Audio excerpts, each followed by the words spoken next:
Seguimos con más frases que usamos en la casa en guaraní, tercera parte.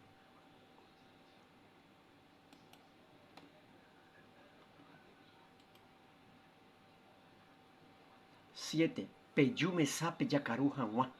Peyume sape yacaru hanwa. Vengan a la mesa para comer. 8. Ewerupe mandi o me sape. Ewerupe mandi o me sape. Trae esa mandioca en la mesa. 9. Pe mopotinque umiten bipurucuera tatai pewa. Pe mopotinque umiten bipurucuera tatai pewa. Limpien esos cubiertos de la cocina. Pe mopotinque umiten bipurucuera tatai pewa.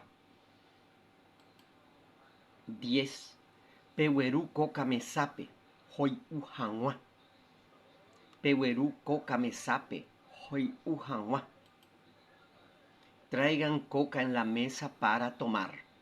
Mucha suerte con la pronunciación.